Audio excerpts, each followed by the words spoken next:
La herejía de Calvino y la religión reformada.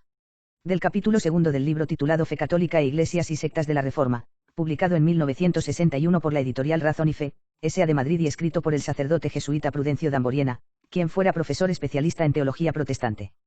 En la historia del protestantismo moderno, las iglesias de tipo calvinista, el presbiterianismo, el congregacionalismo y los grupos de reformados, ejercen, principalmente en el mundo norteamericano, una influencia extraordinaria. Desde el aspecto numérico, el total de sus seguidores se acerca al de las iglesias luteranas, y sus obras de misión, filantrópicas y educativas, se extienden por todo el mundo. Cuando hoy día se habla de influjo protestante en la moderna sociedad, excepto en el campo de la teología especulativa, nos referimos principalmente al papel jugado por esas iglesias. A su lado el predominio luterano, restringido en gran parte a Alemania y a los países escandinavos, es solamente relativo. Sin embargo, genéticamente la aparición y los primeros pasos de las iglesias reformadas revisten una importancia mucho menor y ninguno de sus iniciadores es de la estatura de un Lutero. Cronológicamente los fundadores apenas se llevaban diferencia. Zwinglio era solamente unos meses más joven que el reformador alemán, y el mismo Calvino pudo asistir en Ratisbona y en Worms a algunas de las reuniones en que se discutía sobre las nuevas doctrinas. Pero en aquellos tiempos preñados de acontecimientos de portada mundial, no era la diferencia de los años, sino los hechos revolucionarios lo que contaba. Y antes de que Zwinglio, Calvino y los suyos se lanzaran a las reformas, el protestantismo en su fase luterana era una realidad. La ruptura decisiva, profunda, estaba consumada. Los calvinistas y demás reformados partirían de la negación luterana del primado pontificio, de la adopción de la Biblia como regla única de creencia, de la supresión del número tradicional de sacramentos, del valor único de la salvación por la sola fe, etc., para construir sobre aquellas bases sus teologías particulares. Serían, propiamente hablando, continuadores de una revolución puesta ya en marcha o, si se quiere, perfeccionadores de un sistema que, en algunos importantes aspectos, dejaba bastante que desear. Por esto mismo quizás, la Santa Sede tampoco lanzaría nuevas bulas de excomunión contra ellos o contra sus doctrinas, quedaban incluidas en la Exsurge Domine como en su germen, o recibirían debida atención en algunas de las sesiones del Concilio de Trento. Lo dicho no obsta para que dediquemos nuestra atención a estos nuevos movimientos. Lo piden tanto la personalidad religiosa de Calvino, como la importancia que las ramificaciones de las iglesias y sectas derivadas de él están teniendo en las Américas, en ciertas naciones europeas y en las mismas tierras de misión. Dedicaremos también un breve apartado a Zwinglio y a su obra de reforma. Zwinglio, reformador de Zúrich. El historiador advierte enseguida la importancia de la pequeña Suiza en los orígenes y en la gestación de diversos brotes de la reforma. El país no solo era el refugio de los descontentos y el nido de muchos conspiradores, sino también la tierra acogedora donde tenían cabida todos aquellos que trataban de inaugurar una revolución religiosa, sobre todo si era antirromana. Antes de la llegada de Calvino a Ginebra, pululaban por allí Farel y otros muchos propagadores del protestantismo. Los humanistas habían hecho de Suiza el lugar ideal para componer sus obras y lanzarlas a los demás mercados de Europa. La circunstancia se debía principalmente a la estructura política y administrativa de la nación. Suiza, que según Maquiavelo era el pueblo mejor armado y más libre del mundo, formaba en el siglo XVI una entidad diversa de las del continente. Constaba de una confederación de pequeñas repúblicas y ciudades de tipo teutónico primitivo en las que el poder ejecutivo estaba en manos del obispo, del cabildo o del magistrado local. Las unidades, o cantones, en la práctica independientes entre sí, se untan en una liga y tenían su bandera común con el mote, uno para todos y todos para uno. Aquella independencia mutua dio a cada uno de los 13 cantones su fisonomía peculiar, su lengua o al menos su dialecto propio. Unos recibían mayor influencia del Imperio alemán, otros de Francia o de Italia, y esto no solamente en el campo cultural, sino también en el estrictamente religioso. 2. Dicha configuración contribuía también a que los partidarios de la religión reformada hallaran fácil asilo en el país y que aquellos que se asignaban como meta la protestantización de una ciudad o de un grupo de ellas, como sucedió tanto con Calvino como con Zwinglio, se vieran libres de las dificultades encontradas en otras naciones de gobierno central más fuerte, como en Francia y en el mismo imperio. En este ambiente hemos de colocar a Ulrich Zwinglio, 1484 a 1531, uno de los 4 grandes entre los reformadores del siglo XVI, aunque sus maneras independientes lo constituyan más bien en la categoría de un auténtico francotirador.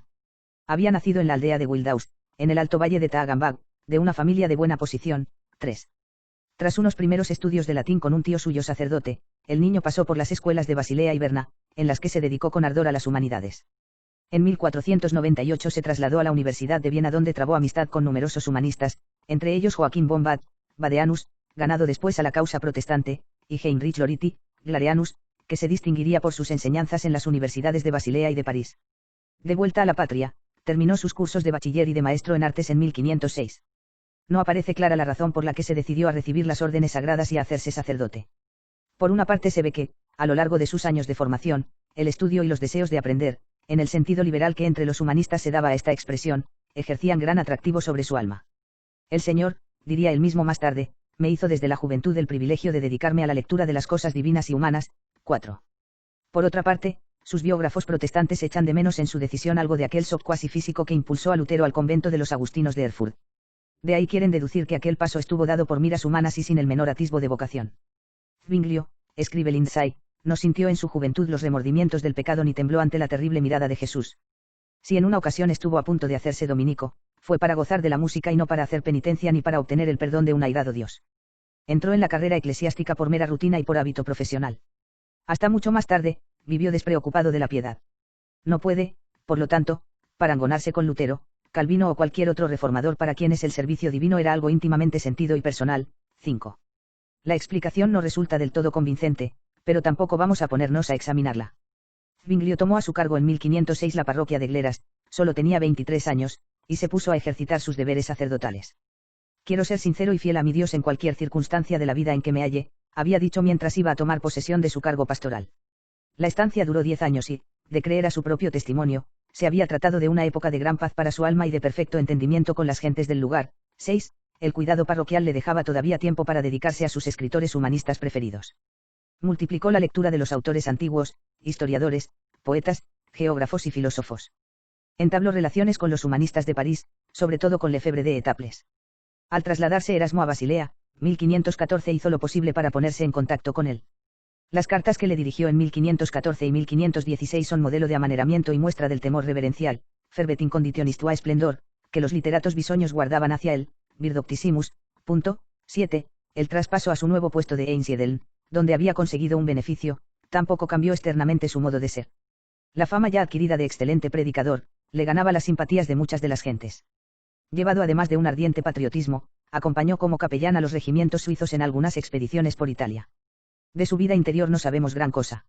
Sus discípulos y apologistas refieren que, ya para entonces, Zwinglio fustigaba los vicios de la época, pero sin hacer todavía referencia a los errores papistas por miedo a que alguno de sus oyentes lo denunciase a las autoridades. 8. Pero esto no indicaba que estuviera abocado a la herejía. En cambio, conocemos las dificultades que tuvo cuando trató de pasar a regir una de las parroquias de Zúrich en 1518. Se le acusaba, dice Lindsay, de haber violado a la hija de uno de los ciudadanos de Einsiedeln. Y, aunque su carta en propia defensa parece exonerarle de aquel caso particular, el documento muestra sin lugar a dudas que su conducta moral dejaba mucho que desear. 9. Con todo, logró el nuevo destino y pasó a la ciudad imperial donde se puso pronto en contacto con los círculos humanistas que allí florecían. Por lo que se refiere al paso de Zwinglio a la religión reformada, se le plantean al historiador dos problemas de distinto aspecto, aunque íntimamente ligados entre sí. Uno se relaciona con la fecha en que tomó aquella resolución, y otro a los motivos que le impulsaron a ello. La variedad de opiniones respecto del primero es sorprendente entre los autores y se debe probablemente a la dificultad de fijar ese concepto de paso a la herejía. Es indudable, y lo veremos confirmado enseguida, que ya desde 1516, año de su traslado a Einsiedeln, Zwinglio participaba de lleno de los prejuicios y de la sistemática oposición que ciertos humanistas e imanes mostraban a muchas de las prácticas y de las doctrinas de la Iglesia católica. En una carta escrita en 1519 manifestaba deseos de rasgar el velo de la torpeza de la prostituta cubierta de púrpura, a fin de que Israel pueda ver la luz traída por Cristo a la tierra y envilecida por ella. 10.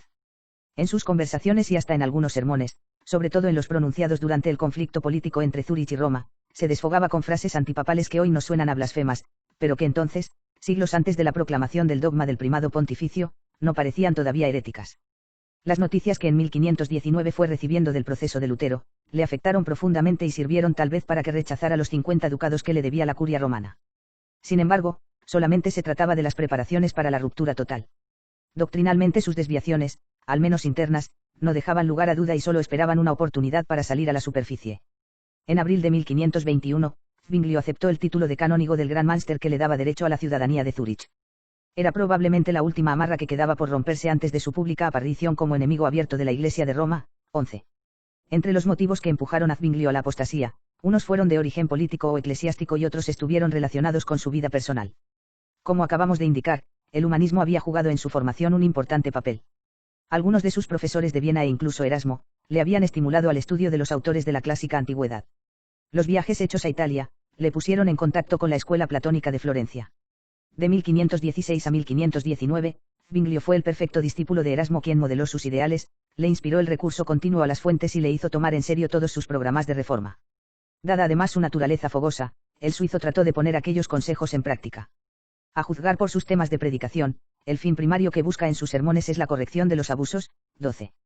Él mismo nos confiesa que, después de haberse dedicado inútilmente a las cosas del mundo, a sus filosofías y teologías, había venido a concluir que era preciso dejarlo todo para aprender el significado de la palabra en la palabra misma. 13.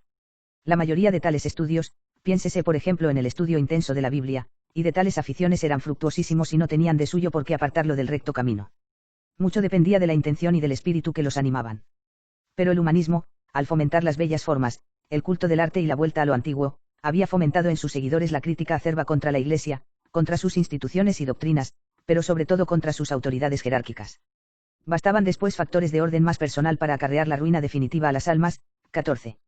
Estos no faltaron en el caso de Zwinglio.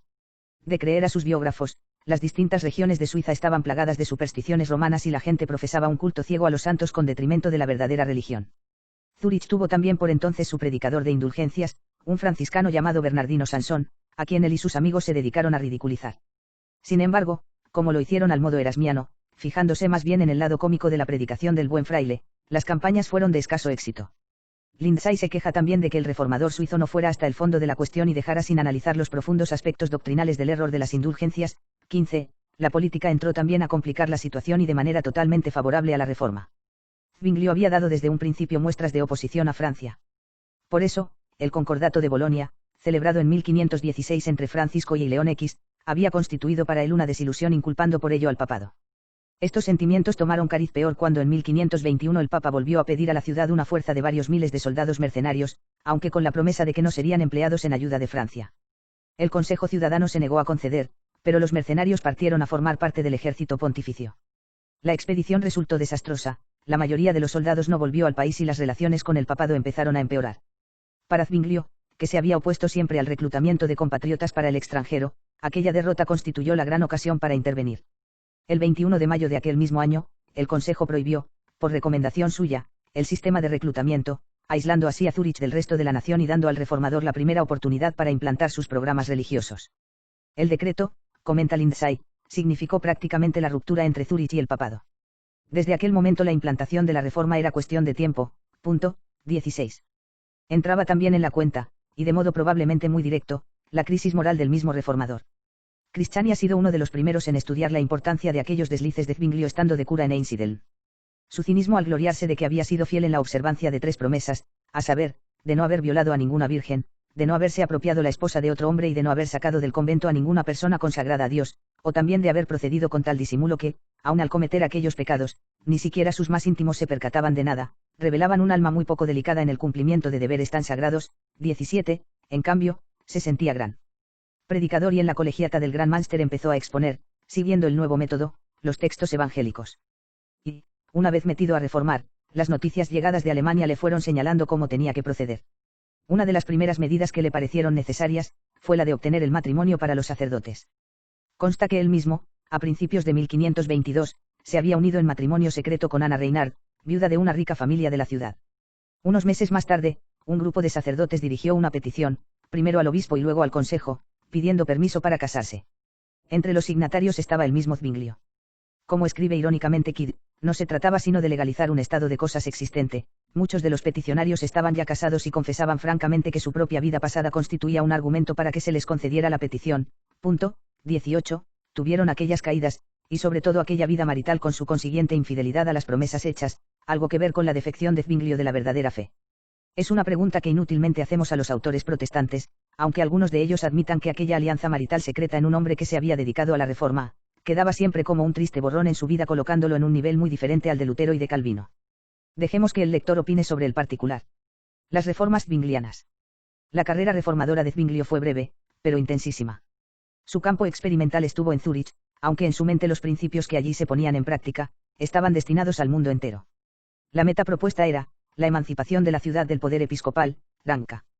Zwinglio quedaría oficialmente en calidad de mero predicador que, apoyado por el Consejo, tenía que proceder a la reforma según estas dos normas fundamentales: a. Eran las autoridades civiles y no el obispo quienes detentaban el poder aún en materias espirituales, y b. La Biblia, y sola ella, había de trazar la pauta de la reorganización de toda la vida ciudadana. 19. El programa empezó a aplicarse en 1522 por la adopción de medidas que mostraron la seguridad con que se sentía el reformador. En Cuaresma, un grupo de ciudadanos, azuzados por él, rompieron públicamente las leyes del ayuno eclesiástico. El episodio dio lugar a discusiones y a luchas callejeras entre los partidarios de la antigua y de la nueva religión. Zwinglio los defendió ardientemente desde el púlpito, haciendo inútil la intervención del mismo obispo. Eran, decía el predicador, prácticas no sancionadas por el Antiguo ni por el Nuevo Testamento. 20. En julio tuvo lugar el incidente ya mencionado de la petición matrimonial de los sacerdotes. El Consejo de la ciudad vino en su ayuda y aprobó solemnemente ambas medidas. Estos triunfos le animaron y pronto se enzarzó en discusiones teológicas, una de ellas contra la intercesión de los santos. Hasta se atrevió, previo el permiso de las autoridades civiles, a meterse en conventos de religiosos y religiosas a difundir sus teorías. El obispo escribió al capítulo catedralicio una fuerte reprimenda por los abusos que ocurrían en la ciudad. La respuesta de Zwinglio, en que daba muestras de gran impertinencia y manejaba la ironía de la manera más insultante, consistió en la publicación de la Apologéticas Aristoteles, primera y última palabra de apología. Enterado de ello, Erasmo tuvo el valor de reprenderlo severamente, indicándole el enorme daño que con ello se hacía. 21. Pero su antiguo admirador no estaba ya para recibir consejos de nadie. Entre los años 1523 a 1525, Zwinglio, que prácticamente se consideraba desertor de la Iglesia, pudo dar un mayor impulso a sus planes. El período comenzó con grandes discusiones públicas con los teólogos más conocidos de la ciudad, incluso con el vicario general del obispo de Constanza, Dr. Johannes Faber, y con la publicación de sus 67 artículos que contienen por primera vez la formulación de sus doctrinas heterodoxas. Véanse algunos de sus artículos más típicos. Todos aquellos que dicen que el Evangelio no es nada si no lleva la aprobación de la Iglesia, se equivocan. La potestad que se arrogan a sí mismos el Papa y los obispos, así como el fasto en que viven, no tienen fundamento en las Sagradas Escrituras y en las doctrinas de Cristo. La confesión que se hace al sacerdote, no debe considerarse hecha para obtener la remisión de los pecados, sino únicamente por razones de consulta. La Biblia no reconoce después de esta vida ningún purgatorio. No existen más presbíteros o sacerdotes que aquellos que predican la palabra de Dios. 22. Mientras los sacerdotes se casaban públicamente, se permitió a las monjas abandonar los conventos con el mismo fin.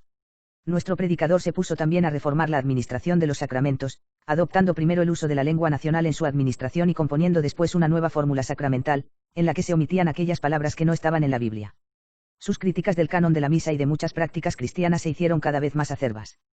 En el mes de octubre de 1523 se dio el mandato para la abolición de las imágenes y de la misa papista. 23, convencido por los anabaptistas, que hicieron por entonces su aparición, prohibió el bautismo de los niños. Pero la admiración hacia los nuevos herejes no fue duradera, ya que para mediados de 1526 se promulgaban edictos de persecución y hasta la misma pena de muerte a quienes siguieran aquellas diabólicas doctrinas. Viendo, además, que los católicos se estaban cansando de tantas medidas injustas, Zwinglio decidió presentarles abierta batalla. El miércoles de ceniza de 1529 estalló una verdadera guerra contra las imágenes y por la abolición total de la misa. La operación, sobre todo la primera, se llevó a cabo con furia tan satánica que el mismo Erasmo, tan frío y cínico en materia del culto de los santos, se escandalizó, no tanto por la cosa en sí como por las consecuencias que podían derivarse de tales bacanales de una plebe totalmente fuera de control. No quedan más estatuas en los templos, en los vestíbulos ni en los pórticos ni en los monasterios. Se han borrado las huellas de todo lo que adornaba las paredes, el fuego ha devorado lo que podía y lo demás ha quedado hecho añicos. No se ha tomado en cuenta ni el precio ni el arte de los objetos. Después se ha abrogado la misa, que no puede celebrarse ni en privado. 24. Para esta fecha Zwinglio estaba seguro de que su democracia religiosa podía valerse por sí misma. No es que el concepto fuera idéntico al aplicado en otras materias. Su democracia consistía, ante todo, en eliminar la autoridad episcopal y lo que llaman el predominio clerical. A pesar de sus alabanzas a la libertad de los individuos y del contacto directo del alma con Dios, el reformador se fiaba poco de sus seguidores y no consentía siquiera que sus pastores tuvieran las riendas del poder. No se debe permitir, escribía, que en nombre de la Escritura, los pastores tengan autoridad distinta de la autoridad civil, ya que ello significaría la ruptura de la unidad.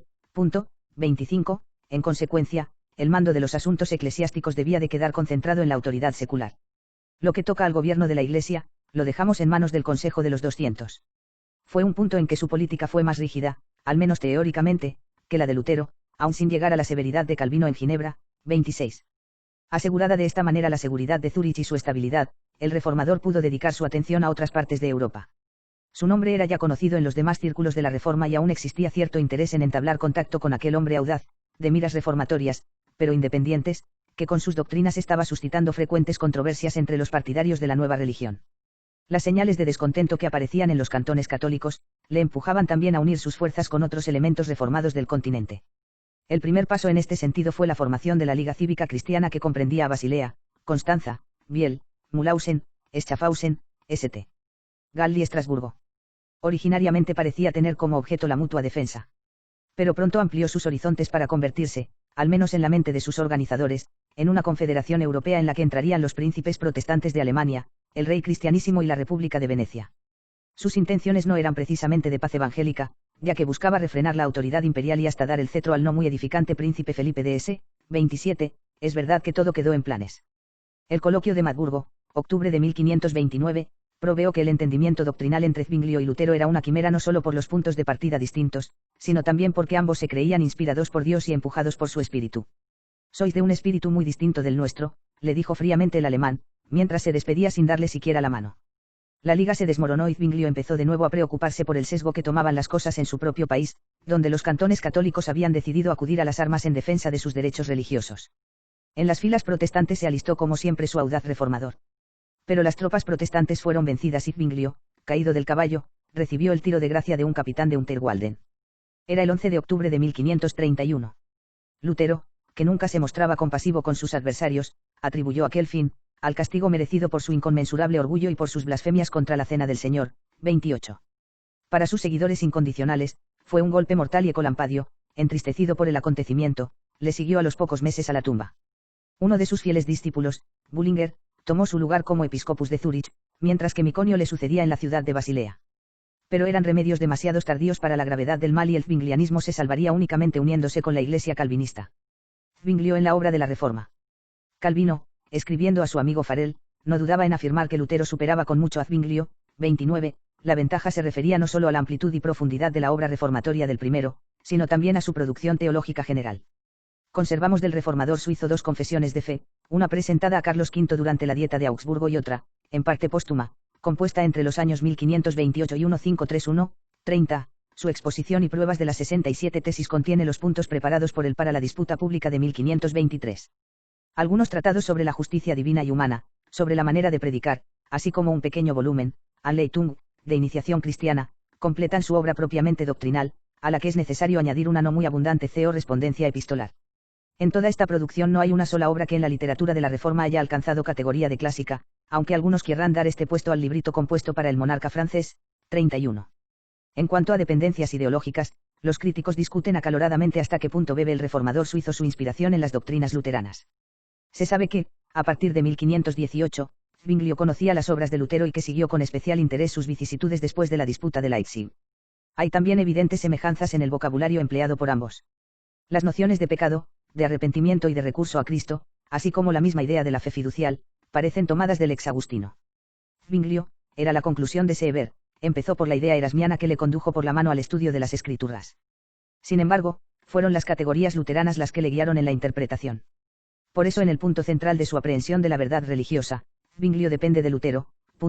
32. Hoy los especialistas en zwinglianismo no son tan apodícticos en sus afirmaciones, y los estudios de O'Farnar y de W. Kohler tienden a disminuir bastante las supuestas dependencias. Se fundan para ello, ante todo, en las aseveraciones categóricas del mismo Zwinglio que siempre se negó a admitir aquella subordinación. No estoy preparado a llevar el nombre de Lutero, porque he recibido poco de él. Lo que he leído en sus obras se contiene ya en la palabra de Dios. Parece que el análisis de muchos de los puntos de mutuas desavenencias doctrinales, les conduce a la misma conclusión. 33. En cualquiera de las hipótesis, no podía tratarse de una subordinación servil. No lo permitiría el carácter independiente de Zwinglio. El mismo punto de partida era distinto, uno estaba embebido en principios humanistas y en aprecio de las dotes humanas, mientras que para el otro la naturaleza del hombre, emponzoñada aún antes de nacer, era incapaz de hacer nada en esta vida. La raíz de las diferencias entre ambos, escribe Lofts, hay que buscarla en el hecho de que la interpretación escriturística de Lutero venía condicionada por su experiencia vivida y personal, mientras que la de Zwinglio dependía en gran manera de la formación clásica y humanística que había recibido. 34. Por eso es posible también hacer un catálogo de doctrinas o de grandes puntos de vista teológicos en los que difieren entre sí. Para nuestro propósito, bastará indicar algunos de los más importantes. Las Sagradas Escrituras son también para Zwinglio fuente única de revelación hasta el punto de que su Iglesia será totalmente bíblica sin que se permitan en ella prácticas que no estén positivamente sancionadas en la palabra revelada de Dios. Por esta razón negará la posibilidad del bautismo de los niños. 35. Sin embargo, tampoco caerá en el extremo de negar con los luteranos que el hombre, privado de la Biblia, vive en perpetua oscuridad aun tratándose de conocimientos de orden natural. Sus antiguos ídolos, los humanistas de la antigüedad griega y romana, poseían verdaderos conocimientos religiosos, no debidos a sí mismos, sino a aquella luz que Dios imprime en la mente de todos los hombres. 36. Los luteranos acusan a Zwinglio de no tener una teología suficientemente cristocéntrica. Quizás no les falte razón, ya que la educación humanista le había inclinado a insistir en la soberanía de Dios con detrimento del Cristo divino humano en la obra de la redención. De ahí su odio a los ídolos, o a todo lo que se leía e imaginaban como tales, y la prominencia dada a los atributos divinos de libertad, independencia absoluta y distinción de sus criaturas. Este mismo empeño le llevó a hacer una separación neta, a veces demasiado aguda, entre la naturaleza divina y humana de Cristo, razón por la que se le han atribuido tendencias nestorianas. 37. En materia de elección divina para la salvación, Zwinglio se aparta de la tradición reformada. La elección divina, escribe, es la que salva al hombre. 38, aunque éste muera fuera de la Iglesia oficial. Por lo tanto, no hay duda de que muchos personajes del Antiguo Testamento o del mismo mundo pagano, pudieron salvarse aún antes de la venida de Cristo. Era una tesis impuesta por su humanismo que no le permitía condenar al fuego eterno a quienes, según los cánones del clasicismo, habían sido modelos de perfección. Hércules, Teseo, Sócrates, Arístides, Antígonas, Numa, Camilo, Catón, los Escipiones, Cicerón y otros muchos quedaron colocados por él en las galerías celestiales por la sencilla razón de que en vida habían obrado según los dictados de su conciencia. 39. La idea zwingliana del pecado dista infinitamente de la de los demás reformadores y hasta del admitido por toda la tradición cristiana. Él identifica el pecado original con los defectos de Adán y no es más que una enfermedad de nuestra malparada naturaleza. 40. Por eso mismo, la fe fiducial tampoco tiene en su sistema el puesto central que en la teología luterana. Es la confirmación de la elección que uno ha recibido de Dios, de ningún modo el nervio del proceso salvífico del hombre. 41. Se ha insistido mucho en las profundas diferencias de ambos reformadores en materias sacramentarias. Al católico, el supuesto abismo le parece menos profundo quizás, porque el concepto sacramentario luterano dista tanto del suyo propio. Las divergencias se refieren principalmente al papel menos importante asignado por Zwinglio a la fe fiducial, que en Lutero lo hace todo, y a la cuestión de la presencia eucarística, que para el suizo es meramente simbólica y para Lutero posee cierta realidad. 42. La idea de Iglesia pasó por diversos estadios de transformación. Al principio sus adversarios estaban en la Iglesia católica. De ahí su empeño en eliminar de su concepción cualquier idea de jerarquía. Cristo solo es el fundamento de la Iglesia y todos sus discípulos, todos los creyentes y maestros, reciben las llaves, es decir, la autoridad para predicar el Evangelio. Los prelados y las autoridades eclesiásticas no constituyen su ser que está integrado, por la entera congregación de quienes están fundados y edificados en una fe que es la de Cristo Jesús. Esta, comunión de los santos, compuesta de creyentes que no obedecen a las ordenanzas mundanas, no es visible, ya que sus miembros están esparcidos por todo el mundo. De ella pueden tomar parte aun aquellos que nunca estuvieron regenerados por las aguas del bautismo. Esta Iglesia, hasta cierto punto universal, nunca se equivoca ya que depende únicamente de la palabra de Dios y sigue solamente a los pastores que se la predican. A ella se le pueden aplicar los atributos de unidad, de santidad, etc., que los teólogos asignan a su Iglesia. 43. A esta primera concepción siguió otra suscitada principalmente por sus controversias con los anabaptistas. Poyet la ha llamado Iglesia empírica zwingliana. Los nuevos adversarios pretendían asimilar a las comunidades zwinglianas a sectas perfeccionistas. Para evitarlo, el reformador hubo de elaborar otra noción de Iglesia en la que hubiera cabida para todos, para los predestinados y para los que, sin serlo, forman parte de la organización externa.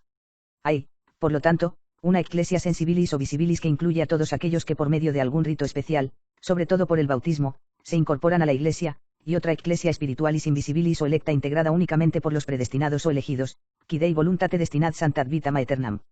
Aquella primera no encierra para Zwinglio especial interés. En cambio, esta segunda forma el trazo característico de su eclesiología. En esta entran los elegidos de todos los tiempos, empezando por los nobles espíritus paganos antes mencionados, en otras palabras, todos aquellos a quienes el Espíritu habrá transformado por su omnipotencia. Si todavía insiste en el concepto de visibilidad, para la categoría de miembros externos pero no elegidos, es por exigírselo la política y porque la experiencia le ha enseñado que las comunidades puramente carismáticas son imposibles en la práctica. La presencia de una autoridad, aunque en su caso sea meramente civil, se hace necesaria para dirigir y para mantener en orden a los elementos díscolos.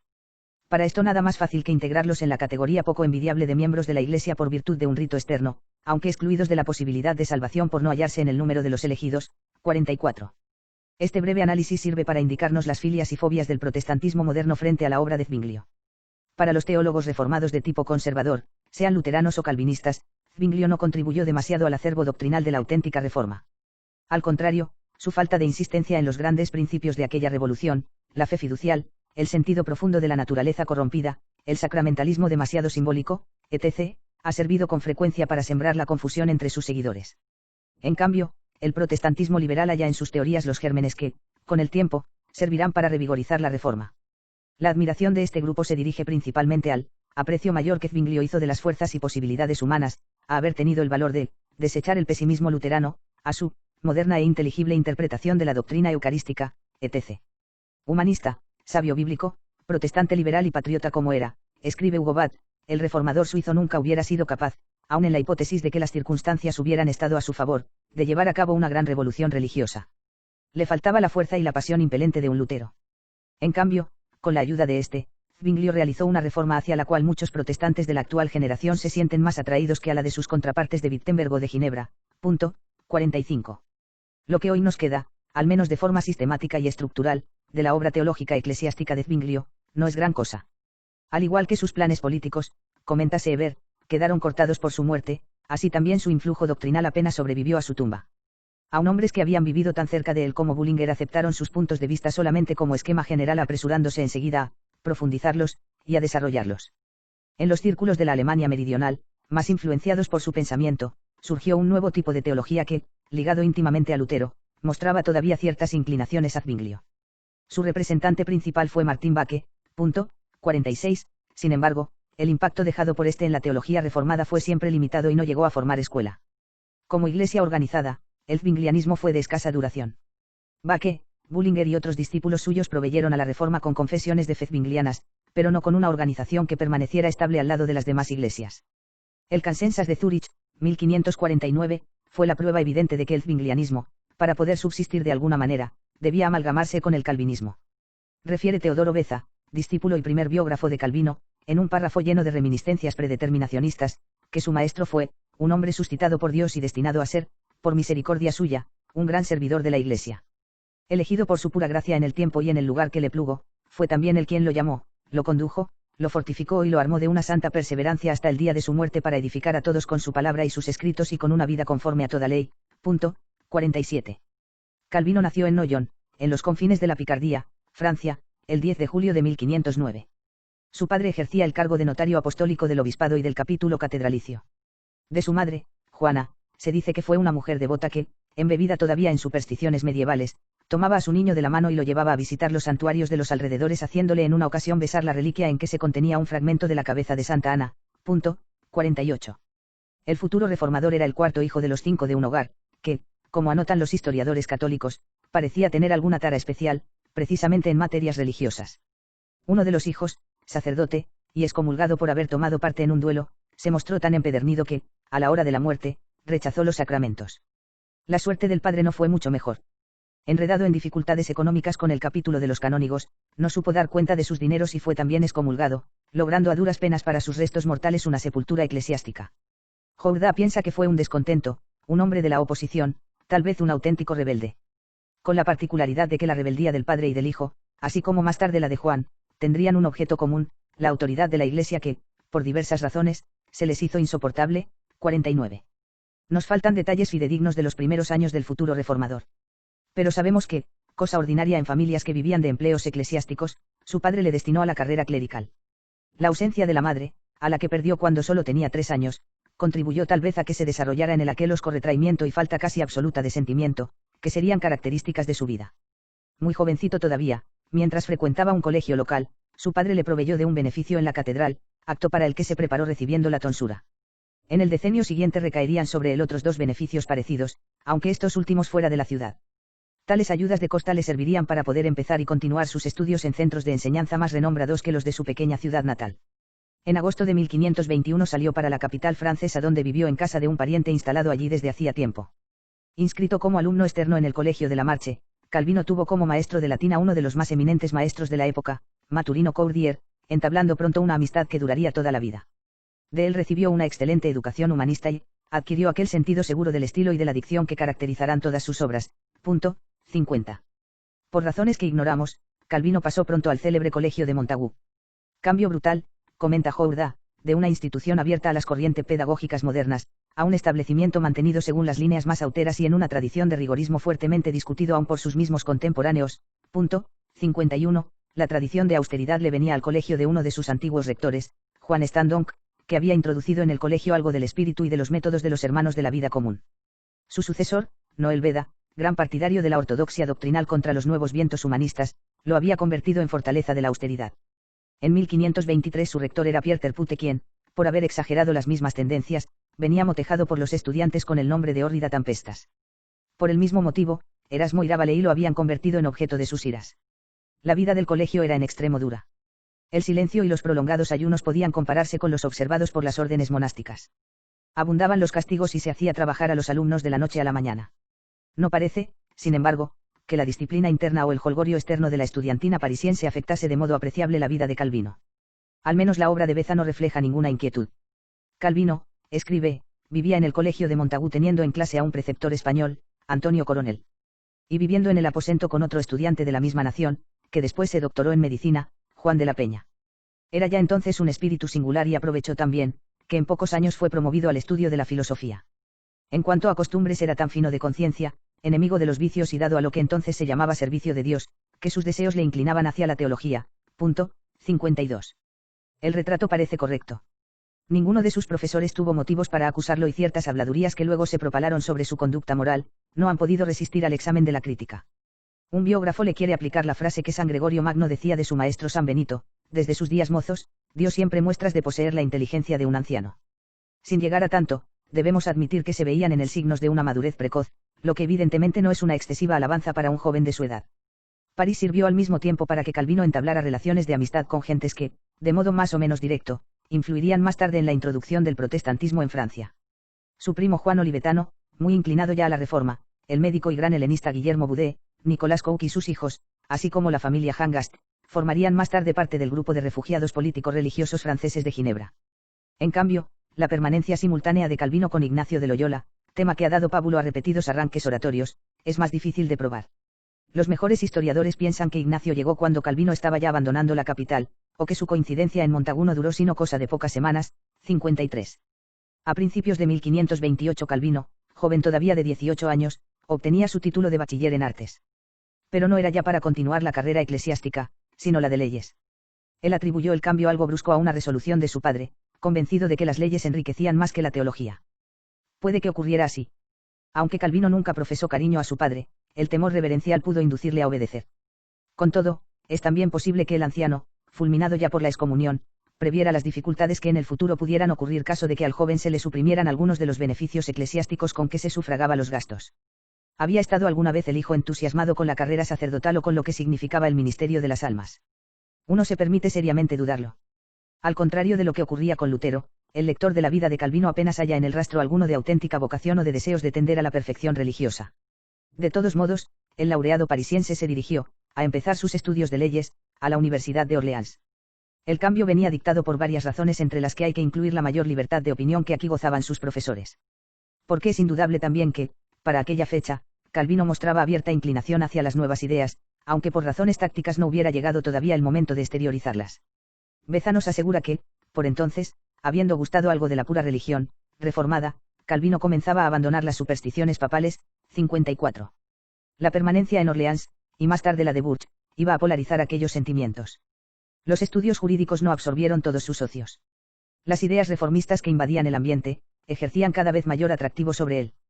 Los escritos de Lefebvre de Taples, el apoyo que a las nuevas corrientes daba Brionnet, obispo de Meaux, la propaganda luterana llevada a cabo por Berquin, y, sobre todo, el entusiasmo creciente por los ideales reformatorios del humanismo fueron en sus años de formación otros tantos elementos que aumentaban su desafecto hacia la Iglesia. En Bourges, a donde llegó probablemente en 1530, el ambiente era todavía más cargadamente antirromano. En aquella ciudad conoció e intimó con Melchor Bolmar, acérrimo luterano, a quien más tarde dedicaría una de sus obras. Allí vivían también varios de los protegidos de la protestantizante princesa Margarita de Navarra.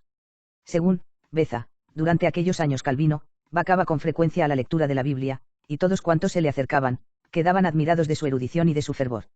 Él menciona también algunos sermones predicados en una pequeña localidad del Berry. Al dueño que le había invitado, y que no era por naturaleza supersticioso, le agradó aquella predicación sobre todo al contrastarla con los monjes que venían cada año a predicar y lo hacían a la manera de los marmitones para ganar dinero y hacerse famosos. 55. Durante 1530 a 31 Calvino volvió a París donde asistió a los cursos del Colegio Real fundado por el rey. Entonces se licenció también en leyes. La composición y publicación de su primer libro, un comentario al de Clemenlia, de Séneca ha dado lugar a discusiones entre los críticos. Para algunos se trata de un mero ejercicio literario compuesto para abrirse camino en el mundo de las letras. Otros, en cambio, quieren percibir en él ciertos resabios de doctrinas reformadas y, en su insistencia en la idea de piedad, una velada súplica al rey en favor de la tolerancia religiosa, precisamente cuando los protestantes franceses pagaban sus novedades con la cárcel o aun con la misma vida. 56. Beza se contenta con darnos el título de la obra, aunque para añadirnos a renglón seguido que ya era Calvino gran amigo del comerciante parisino, Esteban de la Fourgue, quemado después como hereje y que, para aquella fecha, habiendo resuelto dedicarse del todo a Dios, trabajaba con fruto entre los demás. 57. En 1533 se sitúa un episodio llamado a ser, al menos por sus consecuencias, trascendentalísimo en la vida de Calvino. En la capital francesa se agitaban, por entonces, los partidarios y los simpatizantes de la Reforma protestante. La presencia de hombres ilustres en el campo de las letras, de la jurisprudencia y del gobierno que al mismo tiempo veían con simpatía las innovaciones luteranas, les daba ánimos para continuar por aquel camino. La actitud del rey dependía un poco de sus relaciones más o menos tirantes con el emperador. En cambio sabían que su hermana, Margarita de Navarra, Margarita Margaritarum, se había inclinado bastante claramente hacia el protestantismo. Lo decía, a falta de otros innumerables testimonios, la reedición de su obra Espejo del alma pecadora, que en aquel año se ponía a la venta y que acababa de ser censurada fuertemente por la Sorbona. Esta intromisión desagradó a la Universidad de París y su rector, Nicolas Cook, quiso manifestarlo públicamente en la inauguración del curso académico. El discurso fue, en medio de su tono moderado, terriblemente explosivo. En él se invocaba la tolerancia para los equivocados, se contraponían la ley y el Evangelio, se formulaba la doctrina de la salvación por la sola fe, y se protestaba contra quienes, llamándolos herejes y seductores, pretendían limitar por la fuerza el avance de la pureza evangélica en los corazones de los creyentes. 58. Coke hubo de darse inmediatamente a la fuga. Calvino, a quien la opinión apuntaba con el dedo como autor, o al menos como a inspirador del discurso, prefirió también ponerse a salvo abandonando la ciudad. 59, anduvo rondando de una parte a otra, tratando siempre de entablar contacto con personajes que también estaban jugando con su fe. Llegado a Noyon, hizo renuncia de sus beneficios eclesiásticos, gesto que no fue más que un símbolo de la ruptura con la Iglesia que se había ya efectuado en su alma. Una vez admitido el principio de la justificación por la sola fe, escribe Imbart de la Tour, aquel espíritu claro y lógicamente rígido debía adivinar las consecuencias. Entre la doctrina de la corrupción total del hombre y la de su valor moral, no hay compromiso posible. Y si es verdad que nada podemos por nosotros mismos, entonces tiene que ser Dios quien nos salve por pura liberalidad. En esta hipótesis, los medios que la Iglesia nos propone, nuestros méritos y los de los santos resultan inútiles. Lo único que vale es la fe sin las obras. A quienes nos digan que estas son novedades, se les responderá que las de los católicos tampoco se encuentran en los evangelios. Ni siquiera vale la razón de que la Iglesia ha condenado nuestra manera de ver. ¿Quién sabe si se equivoca la Iglesia? 60. La conversión a la herejía. También en Calvino no se hila al paso el problema, con la enorme diferencia de que aquí contamos con muy escasos elementos con que resolverlo. La versión del interesado es demasiado breve y enigmática. En el prefacio al comentario de los Salmos, escrito en 1557, dice que la cosa ocurrió súbita conversione. He aquí sus palabras. Estando yo obstinadamente entregado a las supersticiones del papado, y siendo bien difícil sacarme de un cenagal tan profundo, Dios por medio de una conversión instantánea me domó e hizo difícil mi corazón, el cual, por razón de la edad, estaba demasiado endurecido con aquellas cosas. Habiendo, pues, recibido algún gusto y conocimiento de la verdadera piedad, quedé inflamado por un deseo tan grande de aprovechar que, aunque no abandone todos los estudios, me entregaba ya a ellos con mayor flojedad. Y quedé todavía admirado cuando caí en la cuenta de que antes de pasar un año, todos cuantos deseaban conocer la pura doctrina, se acercaban a mí para aprenderla. 61. Aun prescindiendo de las estereotipadas referencias a la vida miserable que llevó cuando era católico, un verdadero lugar común en los apóstatas de todos los tiempos, su relato nos arroja muy escasa luz. Los autores calvinistas se preguntan, ante todo, el significado del adjetivo súbito. Hay unos pocos que lo toman por participio pasivo del verbo latino subiré, con el significado de conversión padecida por el alma, o también conversión causada por Dios, en cuyo caso sobrarían todas las disquisiciones acerca de la subitaneidad de aquel fenómeno. 62. Sin embargo, a la mayoría tal interpretación le parece excesivamente forzada y se atiene al sentido que comúnmente se ha dado a aquella expresión. Entonces el enigma se reduce a buscar en la vida de Calvino indicios suficientes para detectar el momento en que pudo ocurrir aquel fenómeno. Y no parece que los detalles que conocemos de su vida, nos puedan poner en la pista segura para conseguirlo. Por lo cual, la cuestión vuelve a desviarse al estudio de aquellos años que debieron influir mayormente en la maduración de aquel cambio religioso de su paso al protestantismo. Aquí las sentencias se bifurcan. Queda el grupo de los que, con Dumergue, ponen la conversión antes de 1529, es decir, desde el momento en que Calvino, tras las desgracias familiares ya mencionadas, se dejó influir por su primo olivetano V. abrazó, aunque todavía secretamente, las grandes tesis de la teología luterana. 63. Otros, Compagnier, sostienen que Calvino, trabajado fuertemente en Bourges por el luterano Volmer y el grupo de reformados que allí se albergaban, abandonó entonces su antigua fe para entregarse al protestantismo, aunque una vez más, sin exteriorizar aún la decisión que había tomado. 64. Finalmente la escuela de Imbart de la Tour, a quien siguen muchos católicos modernos, prefieren retrasar la fecha hasta 1534, momento cumbre en el que, después de la renuncia formal a sus beneficios eclesiásticos, empezó a propagar claramente sus nuevas creencias y a convertirse en fanático proselitista de la Reforma. Podemos, concluye Wendell, colocar sin gran peligro de error la conversión de Calvino, es decir, el cambio radical que él afirma haberse obrado en su ser, inmediatamente antes del breve viaje que hizo a Noyon para renunciar sus beneficios eclesiásticos. 65. Al menos los autores de las dos últimas categorías están acordes en conceder un largo periodo de formación, comenzada probablemente desde 1528, antes de que Calvino se decidiera a dar el paso definitivo. El modo en que se operó aquel cambio tuvo mucho de extraño. Aparentemente no intervinieron en él los motivos de la corrupción de la Iglesia y del clero, tan patentes en otros casos. Al contrario, pensamos que los sinsabores familiares pudieron crear en su alma una repugnancia cada vez mayor a todo lo relacionado con las jerarquías eclesiásticas. Algunos han hablado de una curva cambiante de tipo puramente intelectual, fundada en el intenso estudio de la tradición, así como de una lenta convicción de que Dios le llamaba a restablecer la Iglesia en su primitiva pureza. 66. La hipótesis, precisamente por lo audaz, necesitaría estar más corroborada por documentos de su historia personal. Es verdad que la conversión de Calvino se lleva a término con una premeditación fría y calculada. Después de consumada la apostasía, apenas parece sentir un remordimiento de conciencia de su acción. El peso de 15 siglos de tradición católica, de la autoridad de Roma y del cansensas del pueblo creyente, desaparecen como si no significaran nada. En caso de que, durante sus años de estudiante, él hubiera conocido y practicado de modo fiel la religión católica, la nueva actitud sería fatal. Pero creemos que el caso de Calvino pudo ser distinto. A pesar de proceder de familia relacionada con los negocios de la Iglesia, esta nunca significó para él otra cosa que un ligamen nominal. Desde la edad en que pudo reflexionar seriamente sobre problemas religiosos, pongamos a los 16 o 18 años, los factores que más influyeron en su formación, no provenían precisamente de los auténticos representantes del catolicismo, sino de individuos dudosamente ortodoxos o, al tratarse de Volmar y de otros, claramente alejados del camino de la verdad. En consecuencia, su paso a la Reforma, habría significado más que una apostasía en el sentido genuino de la palabra, un primer contacto viviente con la religión, predicada en este caso por los partidarios del puro evangelio. La misma insensibilidad con que se refiere a las supersticiones y a los errores de su vida pasada, hace plausible esta explicación que, además, disminuiría su responsabilidad ante la historia. 67. Calvino había tomado la gran decisión. Desde entonces, escribe Imbart de la Tour, no busca más que un objetivo, propagar su fe. Entra en los círculos evangélicos de París, pequeñas sociedades secretas donde se dan cita todos los iniciados en la revolución religiosa, luteranos, sacramentanos y anabaptistas. Allí encuentra a Servet, que ha publicado ya su Tratado de la Trinidad, y a libertinos espirituales como Poquet. Frecuenta la casa de Esteban de la Foure, quien le pone en contacto con el rico mercader genovés que le introducirá a Farel. Un odio común, el de Roma, unía a todos aquellos revolucionarios. Cualesquiera que fuesen sus creencias individuales, todos coincidían en la idea fija de renovar el cristianismo, en la fe en el advenimiento, segundo, de Cristo y en la necesidad de acabar con Babilonia, Roma. En aquellos círculos donde vivía con nombre falso, Calvino se afirma como maestro, discute, dogmatiza y da a sus hermanos el testimonio público que de él esperan. 68. Aquel mismo año de 1534 estalló la revuelta de las planearías que bastó para despertar a Francisco I, protestantizante en política cuando se trataba de hacer causa común contra Carlos V, mostrándole el peligro encerrado en aquellas amistades. La reacción no se hizo esperar. Los evangélicos, y entre ellos Calvino, tuvieron que darse a la huida.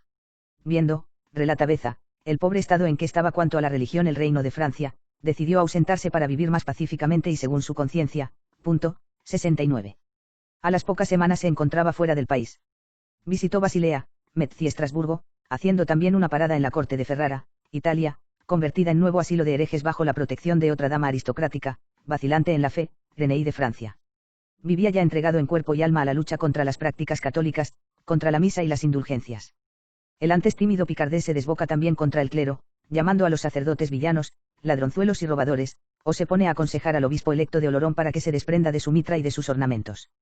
Los protestantes, objetos de persecución, se convierten a sus ojos en personas fieles y santas o en santos mártires de la fe. 70. Desde principios de 1535 establece su residencia en Basilea. Su ocupación principal no es, por el momento, el entablar contacto personal con las gentes de aquella ciudad, prácticamente ganada a la Reforma.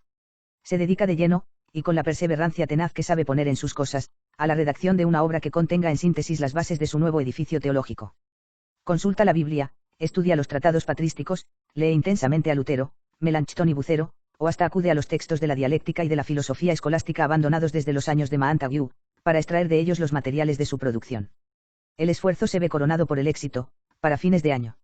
En 1536 los libreros de Basilea muestran a sus ávidos lectores el nuevo libro, Christianae Religionis Institutio. Joanne Calvino Coviodunense Autore.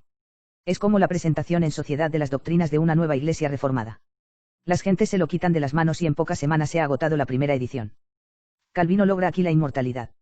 El calvinismo todo entero, dice Imbart de la Tour, está en el Institutio, obra capital que su autor nunca se cansó de revisar y de enriquecer.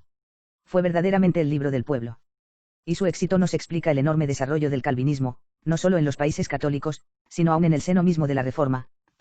71. Hasta entonces, el nombre de su autor no había figurado como el de un maestro, sino a lo más como el de un joven de talento, capaz de servir bien a la causa.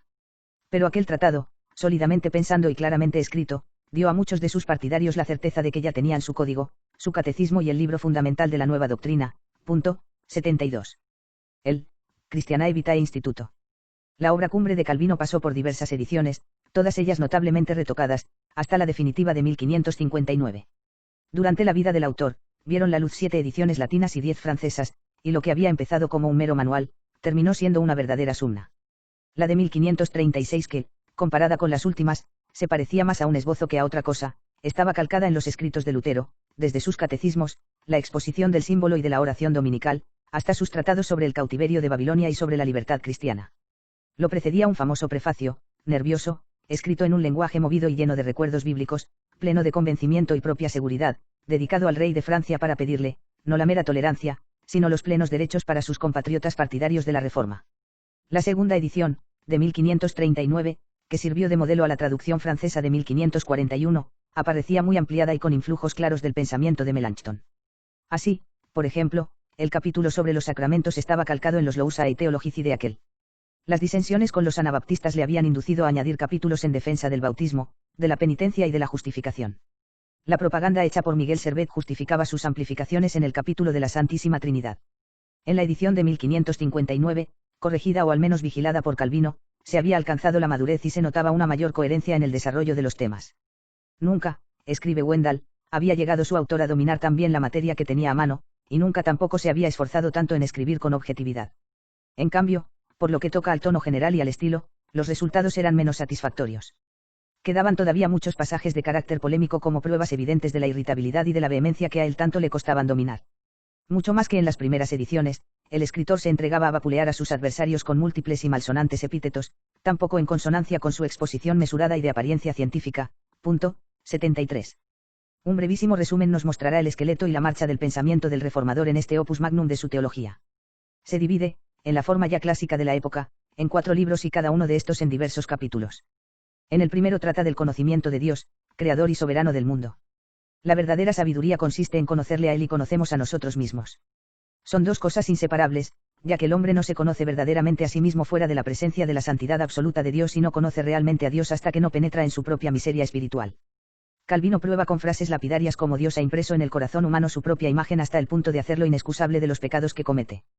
Pero como la naturaleza humana ha quedado totalmente corrompida por el pecado original, es necesario acudir a la Sagrada Escritura cuya autoridad queda confirmada por el Espíritu Santo en el alma del creyente. La Escritura tiene con qué manifestarse a sí misma, es un sentimiento tan claro e infalible como el que tienen las cosas blancas y negras para mostrar su color, o las cosas amargas y dulces para revelar su sabor.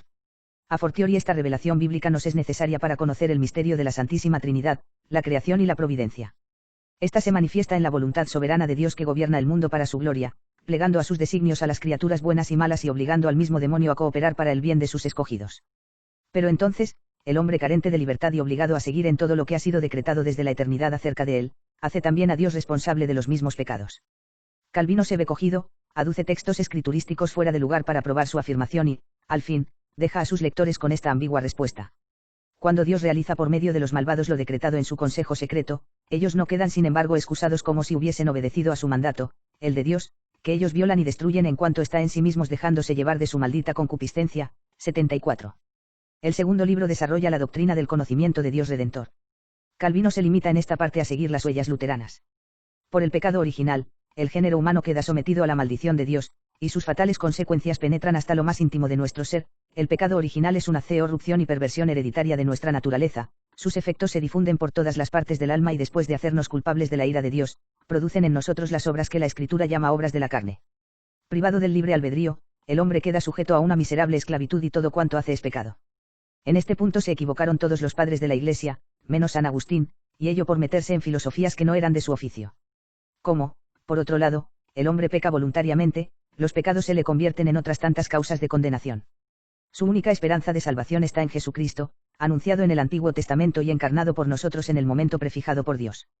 Es Él quien con su muerte en la cruz, nos ha merecido la salvación y la gracia necesaria para obtenerla. 75. El libro tercero lleva por título, de la manera de participar de la gracia de Jesucristo, de los frutos que se derivan de ella, y de los efectos que se seguirán de la misma. Es, bajo muchos puntos de vista, la parte más importante de su teología. Comienza por explicar lo que es la inspiración del Espíritu Santo y cuáles son sus efectos en el alma. El principal de ellos es la fe que se nos define como, un firme y cierto conocimiento de la buena voluntad de Dios hacia nosotros que, estando fundada en la promesa gratuita hecha en Jesucristo, se revela a nuestro entendimiento y queda sellado en nuestro corazón por el Espíritu Santo. La fe produce la auténtica penitencia y la regeneración restaurando en nosotros la imagen divina con la mortificación de la carne y la vivificación del Espíritu. Se continúa por grados hasta alcanzar la vida eterna. En todo esto, el reformador refuta la teoría católica de las buenas obras, de la mortificación y de las indulgencias. Introduce también, aunque un poco fuera de lugar, una explicación más amplia de la doctrina luterana de la justificación por la sola fe a la que llama el artículo principal de la religión cristiana. Se dice justificado delante de Dios aquel que es reputado como justo ante su juicio y agradable a su justicia. O también, se dice justificado por la fe el que, estando excluido de la justicia de las obras, aprehende por la fe la justicia de Jesucristo, revestido de la cual, aparece ante la justicia de Dios, no como pecador sino como justo. Siguen sus capítulos sobre la libertad cristiana y sobre la oración, desplegando al mismo tiempo sus furias contra el culto de los santos tal y como lo practican los católicos. Luego vienen sus doctrinas sobre la elección y la predestinación. Dejando para más tarde el estudio de este problema, bástenos por el momento retener la definición solemnemente dada por su autor: llamamos predestinación el consejo eterno de Dios por el que Él ha determinado lo que quiere hacer con cada hombre. ¿Por qué no los ha creado a todos en la misma condición, sino que los ha ordenado a unos a la vida eterna y a otros a ser para siempre condenados? Con la particularidad de que, al hacerlo así, es el hombre quien se condena a sí mismo y la justicia de Dios la que queda siempre glorificada. 76. En el cuarto libro Calvino trata de los medios externos que Dios emplea para invitar a los fieles a ir a Jesucristo y para tenerlos unidos con Él. Son la Iglesia y los sacramentos. Aquella tiene dos aspectos: como Iglesia invisible, de hecho la única verdadera, está compuesta de solos los predestinados y es, por lo tanto, conocida en su totalidad a solo Dios; como Iglesia visible contiene a todos aquellos que hacen profesión de honrar a Jesucristo, y está compuesta en buena parte de falsos cristianos que, en cuanto excluidos de la eterna predestinación, nunca alcanzarán su eterno destino. Las características de esta comunidad visible son la predicación recta del Evangelio, la administración de los sacramentos y el ejercicio de la disciplina y de la caridad eclesiástica. Los sacramentos, meros sigilos con que Dios confirma las promesas hechas, son dos: el bautismo y la cena. El libro termina con un largo tratado del régimen administrativo de la Iglesia y de sus relaciones con el Estado. Calvino, que pretende establecer la Iglesia primitiva, empieza su labor vomitando sus iras contra Roma. Hay párrafos tan duros, en el fondo, si no en la forma, como los peores salidos de la pluma de Lutero. A sus ojos, la única imagen aplicable es la de Babilonia y no la de la ciudad santa de Dios. A su lado, el Estado ha sido instituido para que los hombres no blasfemen de Dios, para que sus intervenciones ayuden a la conservación de la Iglesia y a la paz de la sociedad. Los regímenes le son indiferentes, aunque él se incline más al aristocrático. El deber de los ciudadanos para con el Estado solo tiene un límite: el de la obediencia a los mandamientos de Dios que nunca deben ser violados. 77. Como ocurre en casos parecidos, los juicios que se han hecho de la obra literaria calviniana son muy diversos. En general, los protestantes reformados se entusiasman ante su estructura orgánica, su estilo y su profundo contenido doctrinal. Trátase, dice M. C. Neil, de uno de los pocos libros que han afectado profundamente la historia. En sus páginas la expresión humana queda vivificada y elevada por la palabra de Dios y empleada de nuevo para comunicar a los demás, con profunda convicción e incontenible elocuencia, su divino mensaje. No es tanto la lógica cuanto el vigor de su verbo y su extraordinario poder de comunicación, lleno de convencimiento y de emoción religiosa, los que hacen de su autor uno de los moldeadores de la inteligencia moderna. 78. Entre los católicos, hay quienes participan de los mismos encomios y quienes reciben de su estudio y análisis muy diferente impresión.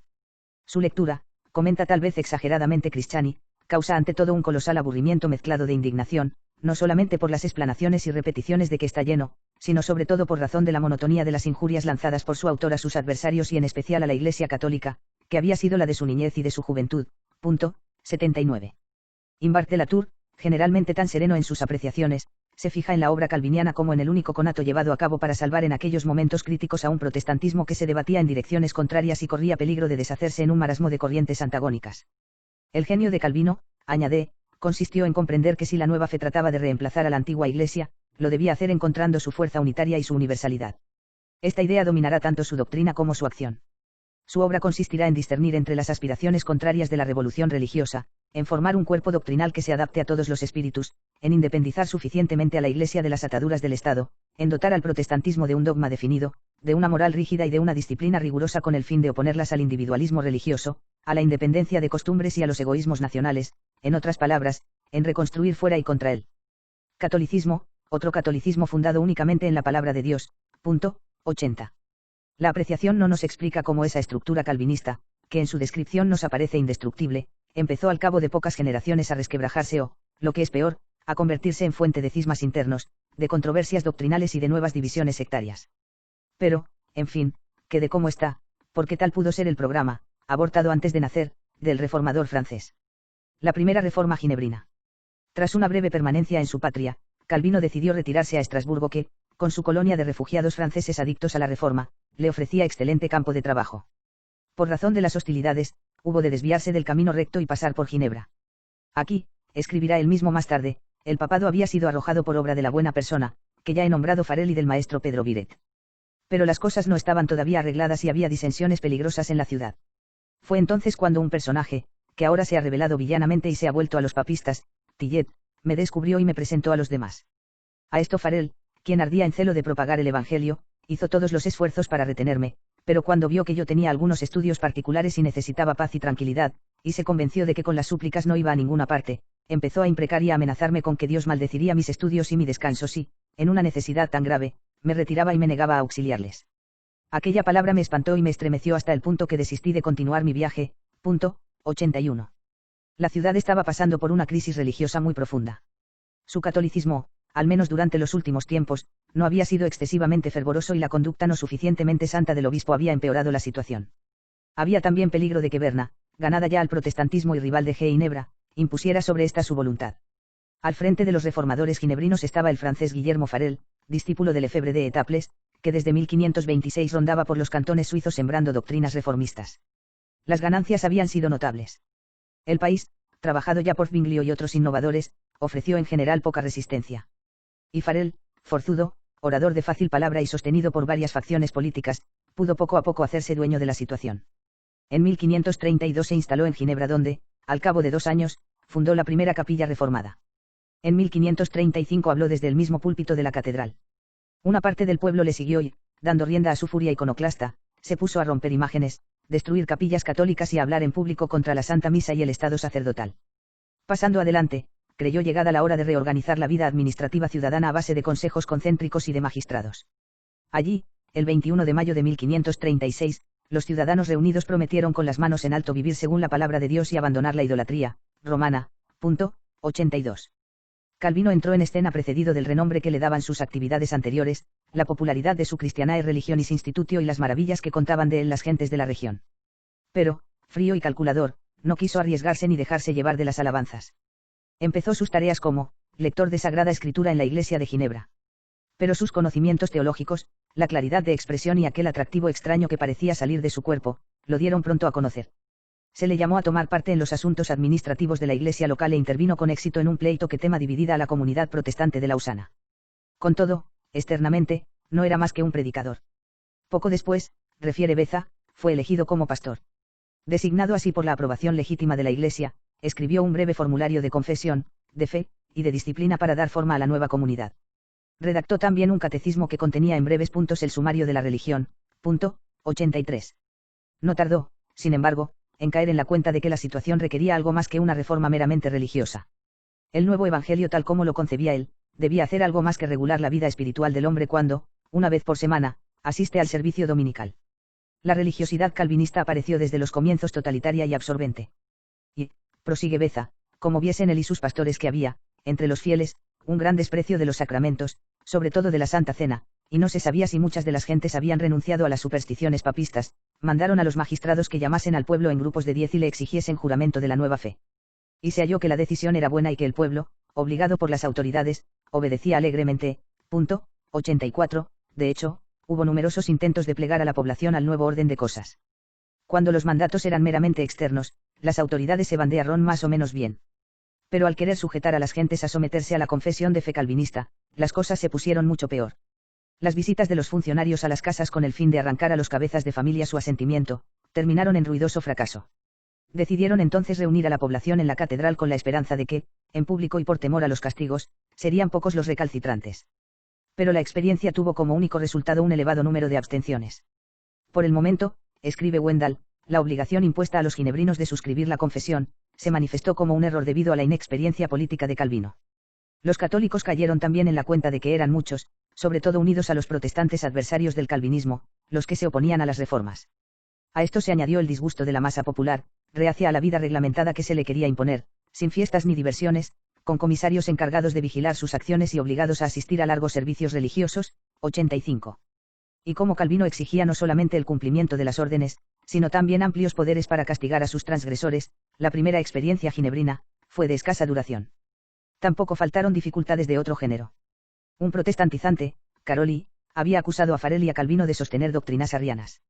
Cuando el último, aun negando las acusaciones, no quiso suscribir en público las fórmulas de fe de los apóstoles y del Concilio de Nicea, empezó a perder el prestigio que hasta entonces le había acompañado. 86. En abril de 1536 el Consejo de la ciudad publicó un bando de destierro contra los dos reformadores. Beza, en su habitual buena fe, atribuyó aquellos decretos a las maquinaciones de Satanás. 87. Farel escapó a Neuchâtel mientras Calvino tomaba la vía de Estrasburgo. Los reformistas franceses le tributaron una calurosa acogida. Instalado entre ellos, predicó con frecuencia, trabajó intensamente en las nuevas ediciones de su obra doctrinal, continuó una frecuente correspondencia con amigos y simpatizantes, asistió a las diversas conferencias religiosas que se tenían entre los luteranos y el emperador y hasta halló tiempo para casarse. Como ves, había escrito poco antes a un amigo: yo, adversario del celibato, no me he casado nunca ni sé si lo haré. Caso de decidirme, sería para consagrar mi tiempo al Señor y desembarazarme de los enredos de la vida. 88. Parece que esta vez prevalecieron tales razones y los consejos de Backe, es dominico y casado también con una exreligiosa. A este, dice Wendell, le gustaba rodearse de amigos casados, tal vez por el deseo inconsciente de justificar su propio casamiento con el de la conducta de los demás. 89. Por eso se puso a buscar compañera para su maestro. La suerte cayó sobre Idelette Burey, viuda de un anabaptista, mujer, escribe Beza, grave y honrada con quien, Calvino, vivió pacíficamente hasta que el Señor la llevó hacia sí sin dejar hijos, pues, aunque tuvieron uno, se les murió inmediatamente. 90. Pero la estancia en Estrasburgo no iba a prolongarse mucho. En Ginebra las cosas iban de nuevo mal. Por una parte, a los primeros conatos de implantar el puritanismo, había seguido un grave relajamiento moral aún entre los mismos que habían abrazado la reforma. Los pastores de diversas tendencias no se entendían entre sí. El partido católico, animado por las exhortaciones del cardenal Sadoleto, parecía cobrar ánimos. Pero, sobre todo, las amenazas de la ciudad libre de Berna podían terminar en abierta hostilidad o en la pérdida de la independencia de Ginebra. Los partidarios de la reforma persuadieron a las autoridades ciudadanas que aquel caos necesitaba un remedio drástico y que para lograrlo solo había una mano fuerte, la de Calvino. Este, tras muchas protestas de que, prefería 1000 muertes a aquella cruz, cosa que los acontecimientos subsiguientes iban a demostrar contraria a la verdad, se decidió a aceptar la invitación y emprendió el camino de regreso. Lo hacía, además, poniendo condiciones. Los ginebrinos habían de obtener para ello el consentimiento de Berna, él se llevaría consigo a los grupos más adictos de reformados franceses residentes en Estrasburgo, exigía finalmente mano libre en el arreglo de los negocios de la ciudad. Esta dio su asentimiento. La entrada fue triunfal. Ginebra daba, al menos externamente, muestras de arrepentimiento. El pueblo, cuenta Beza, fue más feliz que los antiguos hijos de Israel quienes, por haber rechazado a Moisés, vieron su liberación retrasada durante 40 años. Ginebra, al rechazar a Calvino y a sus compañeros, merecía haber sido condenada a la perpetua tiranía del demonio y del anticristo romano, pero la providencia no permitió que el destierro del libertador durara más de 3 años. 91. Ginebra. La ciudad iglesia. La reforma de Calvino se identificará, al menos en la mente popular, con la protestantización de Ginebra. Sus doctrinas se extenderán a las más apartadas regiones del mundo. Pero solo la ciudad situada a los bordes del Le Mans sabrá en su propia carne lo que es el calvinismo integral, moral, dogmático y político, o cuál es su significado cuando se llevan sus principios hasta las últimas consecuencias.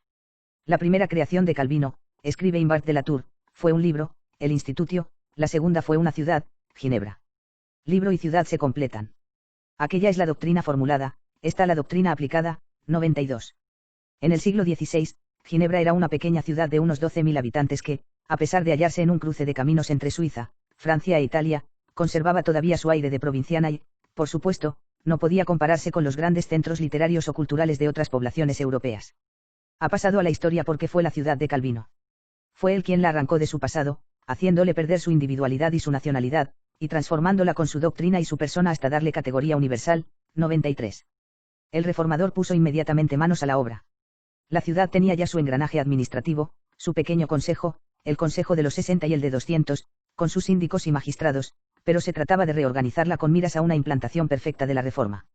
En última instancia se buscaba también colocar el mando bajo un hombre que, llamándose inspirado, pretendía regirlo todo en nombre de Dios. Valiéndose de las experiencias habidas en Estrasburgo, Calvino elaboró las famosas ordenaciones eclesiásticas que fueron aprobadas por el Consejo General el 20 de noviembre de 1541. Aparentemente no tenían más objeto que determinar los oficiales de la Iglesia por él creada, de hecho iban a convertirse en instrumentos eficaces de la administración y aun de su política. Calvino distinguía 4 grados de oficiales eclesiásticos: pastores, doctores, ancianos y diáconos, todos ellos instituidos por nuestro Señor para el gobierno de la Iglesia. Los pastores debían anunciar la palabra de Dios, adoctrinar, amonestar y reprender tanto en público como en privado y administrar los sacramentos. Para ello debían pasar por un riguroso examen intelectual y moral y recibir la ordenación por la imposición de manos. Calvino había señalado hasta el último detalle sus funciones, el número de veces, el sitio y el tiempo en que tenían que predicar, etc. El oficio de los doctores, o maestros, era enseñar a los fieles la sana doctrina a fin de que la pureza del Evangelio no quedase corrompida por la ignorancia y las malas opiniones. A su cargo correría también la educación cristiana de los niños y jóvenes con miras a prepararlos tanto al pastorado como al gobierno civil. Los ancianos tenían un oficio más concreto y menos propiamente eclesiástico: vigilar sobre todos los grupos de fieles y castigar a los transgresores de la ley. Debían de ser gentes de vida honesta, sin reproche posible y sobre todo espiritualmente prudentes y temerosos de Dios. Su elección había de llevarse a cabo con el mayor esmero de entre los miembros de todos los organismos estatales y aún, a poder ser, de los diferentes barrios de la ciudad. Los diáconos debían, por su parte, atender a las necesidades materiales de los fieles, repartiendo caridades, acudiendo a los hospitales, etc. A su cuidado estaba también tomar las medidas conducentes a evitar la mendicidad. 94. Al frente de la comunidad ciudadana había 2 comisiones: la venerable Company que, compuesta de pastores y doctores, se encargaba de las cuestiones de enseñanza y del nombramiento de los eclesiásticos, y el consistorio, formado por 6 pastores, 12 seglares ancianos y 4 alqueidis. Todos ellos debían estar elegidos entre los miembros de los diversos consejos de la ciudad. Teóricamente estos organismos gozaban de cierta independencia. Sin embargo, confiesa Wendell, era Calvino el dueño del consistorio. Cuando se examinan los documentos, uno se encuentra por todas partes con huellas de sus intervenciones. 95. Conservó el título de presidente ordinario y la historia lo ha conocido con el nombre de juez fiscal de Dios o también de magistrado supremo de la democracia. Por voluntad suya, el consistorio estaba investido de poderes supremos de censura, de excomunión y aun de todas aquellas atribuciones que el Santo Oficio se reservaba para sí mismo solo en casos de excepción. 96. Elegidos así los instrumentos de control y ayudado por un buen número de colaboradores, sobre todo de refugiados franceses, ya que los ginebrinos mostraban poco entusiasmo, Calvino empezó a poner en práctica su programa. 2 eran los aspectos que le interesaban dirigir: el religioso y el moral. En el primero, al igual que los demás caudillos del protestantismo, empezó por destruir todo aquello que a los fieles pudiera unir todavía a la Iglesia católica. Ante todo, la depuración de todos los restos de lo que él denominaba abominación papal, empezando por el juramento con el que se comprometían a la reforma del Santo Evangelio. Poco a poco fueron desapareciendo, al menos externamente, los vestigios de la antigua Iglesia. Quedó suprimido el culto, se destruyeron las imágenes, se sustituyeron los nombres del santoral cristiano por otros tomados del Antiguo Testamento, se persiguió con saña y con multas a los vendedores de ornamentos sagrados y de cirios, a quienes invocaban a la Virgen o a los santos, a quienes rezaban en latino, se entretenían en la horrible práctica de orar por los difuntos. Quedaron prohibidos los matrimonios mixtos, las fiestas del calendario cristiano, los ayunos y las abstinencias. Para los culpables, el reformador tenía reservados sus castigos: la presentación ante el tribunal, la reprimenda pública, la multa o la cárcel. A algunos que se habían atrevido a proferir que el Papa no era el anticristo, sino una persona de bien por su conducta y por las caridades que hacía, se les declaró culpables de superstición sometiéndoles a las penas correspondientes. Todo habitante de Ginebra, escribe Imbart de la Tour, debía participar no solamente de la religión del Estado, sino aun de los odios oficiales del mismo. 97. En el aspecto religioso, de imposición del calvinismo como religión del Estado y de cada uno de sus miembros, la labor de Calvino fue igualmente totalitaria. El ginebrino desconfiaba de los individualismos. Las experiencias de Lutero, y sobre todo los desórdenes de los anabaptistas, le habían servido de escarmiento. Dentro de su iglesia todo el mundo debía creer las mismas cosas, seguir una liturgia común, someterse rígidamente a una autoridad. Es necesario, dirá, que en la iglesia cristiana exista una política uniforme y que los que forman un mismo cuerpo, sigan también una misma manera de proceder. 98. A esto ayudarían 2 normas generales: nadie, sin consentimiento suyo, podría escoger ministros de otra comunidad, y la excomunión lanzada contra uno, debería ser escrupulosamente observada por todos los demás. En materias litúrgicas, la igualdad llegaba a extremos tales que, aun dentro de la Iglesia católica, habrían juzgado insoportable. Sus discípulos, al salir de Ginebra hacia diversas partes del mundo, llevaron consigo un mismo código dogmático y moral, una ley, la Biblia, ante la cual todos debían doblegarse.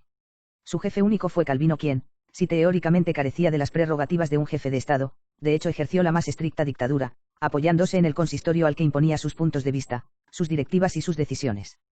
Sí, de nombre, Ginebra continuó llamándose República, en la práctica fue una ciudad totalmente sometida al más severo poder religioso. La moral cristiana para reinar, hubo de imponer sobre todos una disciplina total, colectiva e individual, exterior e interior. 99. Una mañana las gentes de la ciudad vieron que unos hombres levantaban en cada plaza una horca con una inscripción que decía, para quien hable mal de Masier Calvino. El aviso era elocuente y todos entendieron su significado. El régimen ginebrino ante la historia. Se ha escrito mucho sobre las características de aquel régimen, la estrechísima vigilancia ejercida en relación con la vida de los ciudadanos, la reglamentación de los más mínimos detalles de su existencia, los castigos impuestos a sus transgresores, etc. Todo ello nos da un cuadro incomparablemente más tétrico de lo que nunca soñaron los hombres de la Inquisición. Calvino y su consistorio, dice Walker, censuraron a los delincuentes sin distinción de personas ni de edades.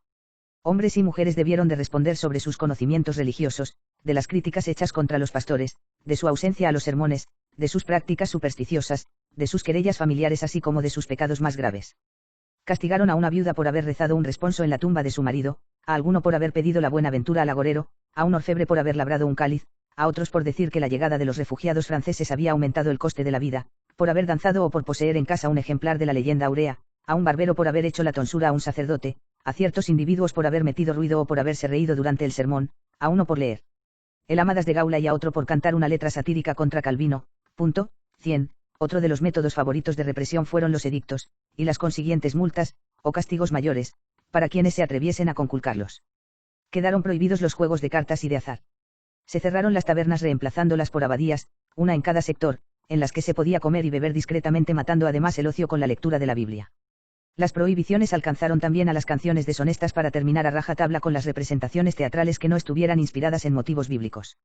El consistorio reglamentó los banquetes, hasta determinar el número de platos y la forma de las servilletas. Naturalmente la moda no pudo escapar y pronto aparecieron edictos determinando las dimensiones de los trajes femeninos y aun la forma de sus zapatos. 101. Y no había manera de librarse de aquella legislación. Allí estaban sus oficiales para hacerla cumplir. Desde 1537 Calvino había pedido al Consejo el nombramiento de alguaciles de las buenas costumbres, para cada uno de los distritos. 8 años después prescribió la visita domiciliaria trimestral.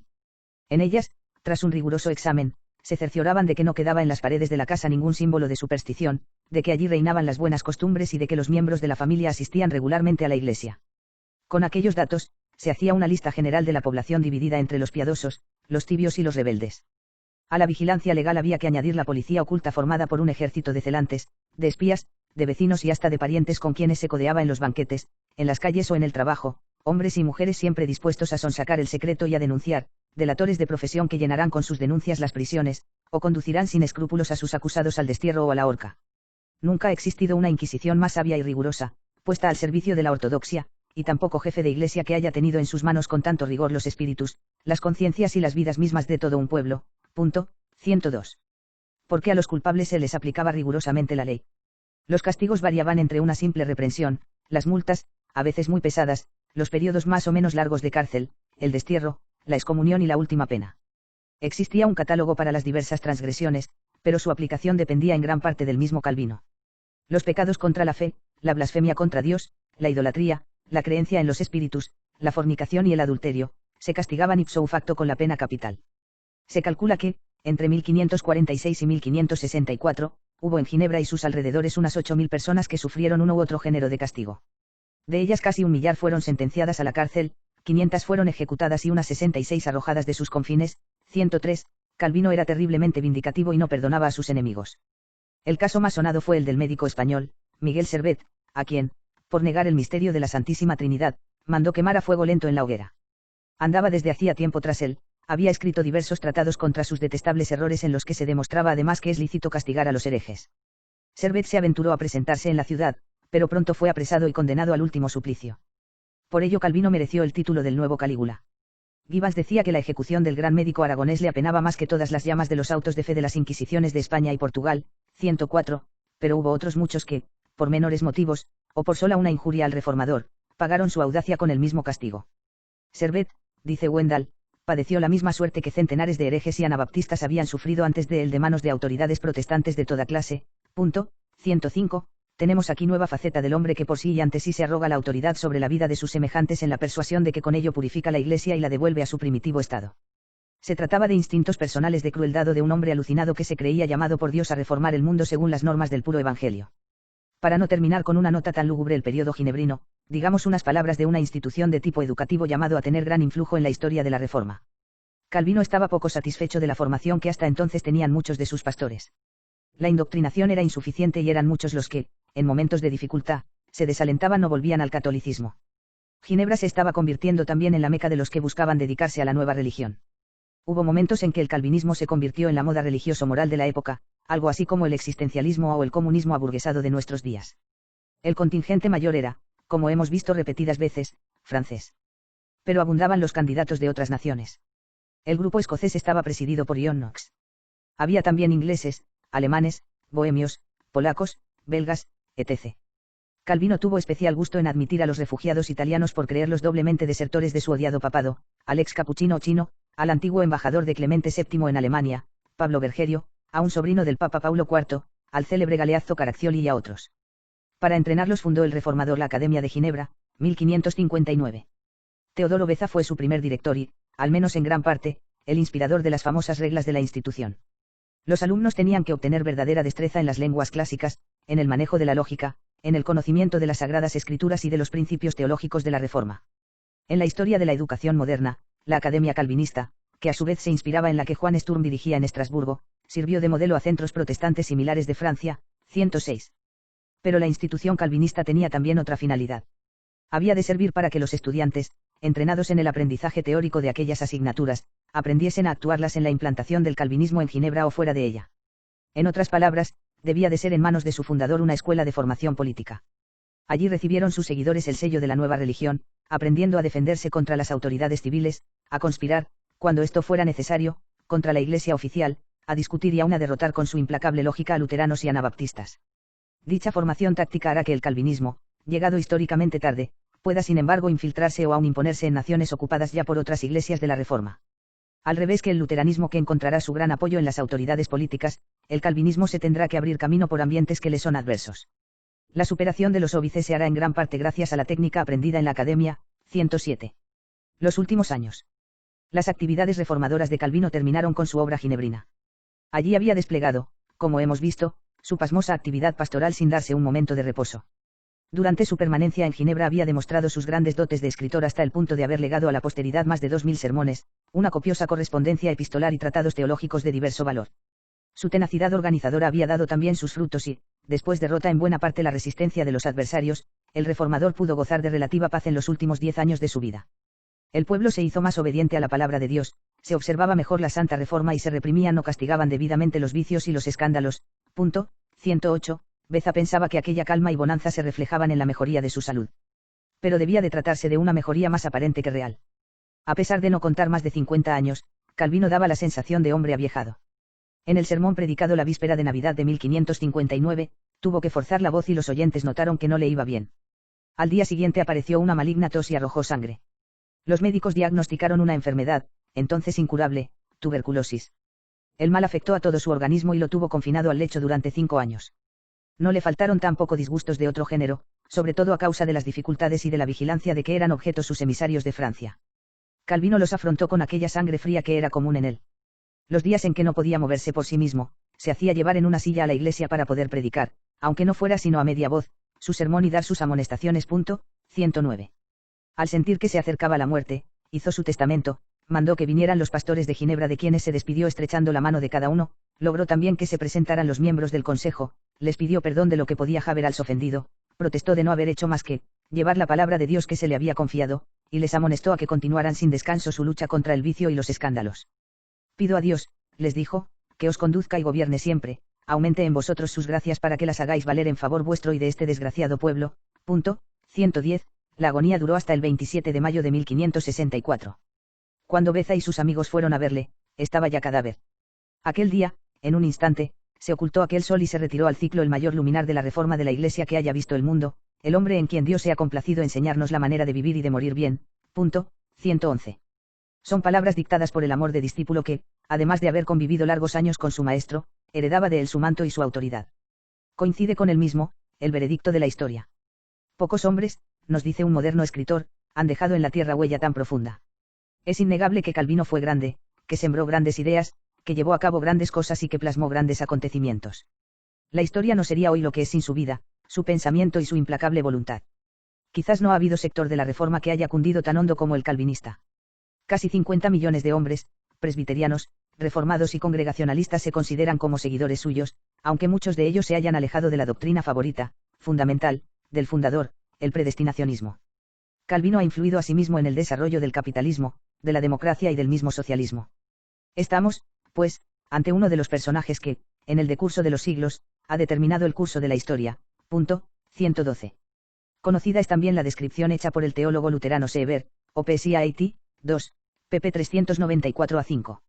Es importantísimo recordar que Calvino fue un hombre de la segunda generación de la Reforma y que recibió sus ideas y su programa de acción en forma ya esencialmente definida.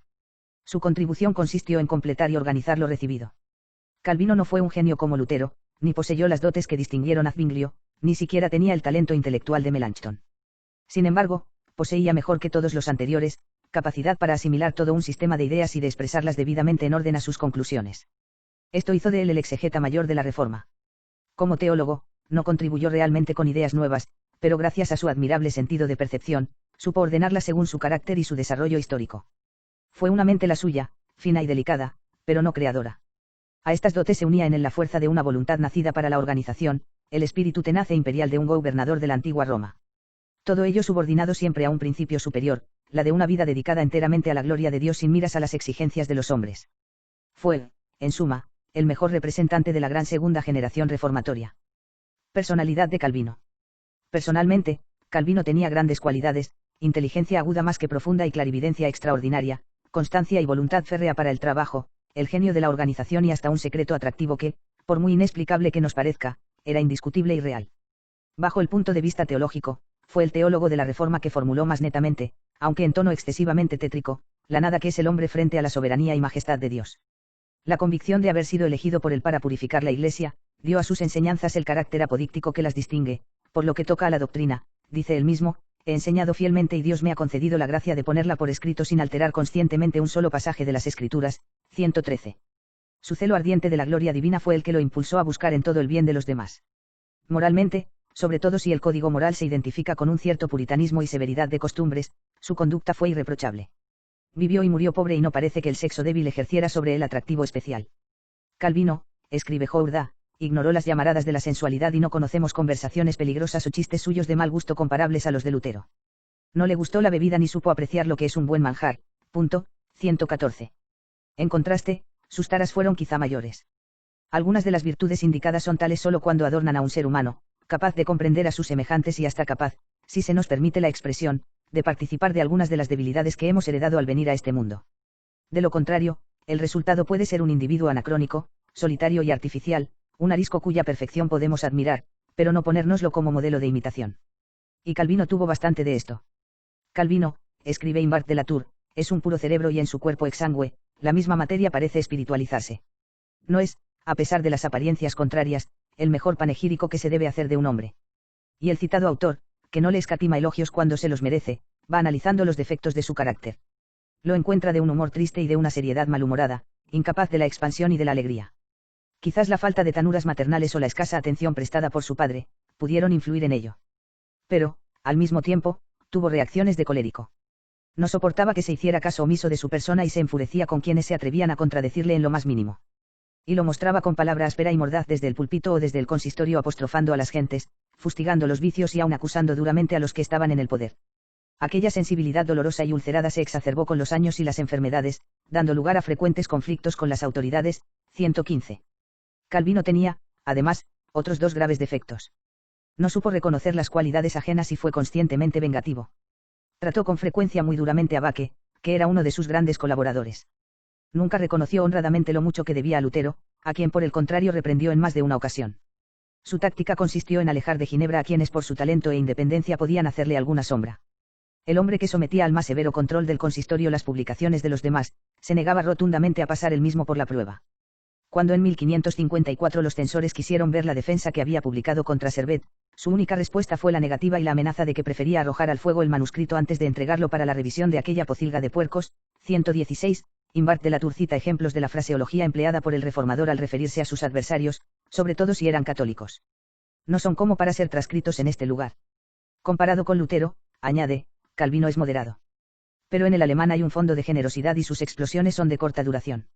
En cambio, en el francés el odio es más retenido y, por lo tanto, más tenaz. No se contenta con injuriar, molesta y hunde a su adversario. 117. Hemos visto en otro lugar la suerte que él reserva a sus víctimas. Bolsee, Castellón y Servet, a pesar de constituir los casos más ejemplares, están lejos de ser los únicos. Los acusa, a veces sirviéndose de las denuncias más inicuas, obliga al consistorio a cargar sobre ellos su mano, no comunica a los acusados las respuestas favorables que han ido llegando de diversas partes sobre su causa, vigila para que no se omitan detalles en la aplicación de la pena última, y aún los ataca después de muertos. Desaparecido Servet, Calvino persigue todavía su memoria. En su libro de Defensa de la fe ortodoxa no hay una palabra de compasión para él. Al contrario, trata de ensuciar su recuerdo describiéndolo como un falso ante la muerte cuando los procesos verbales del suplicio dan testimonio de su constancia. 118. De su obra religiosa no nos queda mucho por añadir. Sus adversarios le acusaron de soberbio y de estar tan lleno de sí mismo que se creía un hombre escogido por Dios. De esta conciencia de la misión propia no cabe la menor duda. Si hay algo duro en su carácter, ello se debe en gran parte al convencimiento de ser el servidor de Dios, el hombre destinado por la providencia para poner en ejecución su voluntad. Lo ha repetido sin rodeos, yo hablo por boca del Maestro. 119. De ahí su actitud altiva de creerse en posesión de la verdad, su desprecio de las opiniones de todos los demás. Atacar o difamar su doctrina, y a fortiori atacar su persona, es volverse contra el mismo Dios. Fue aquel convencimiento un resultado consciente de la reflexión o el colmo del orgullo de un hombre, que rebelándose contra toda la Iglesia, se creía autorizado a reformarla desde sus fundamentos. No es fácil decirlo.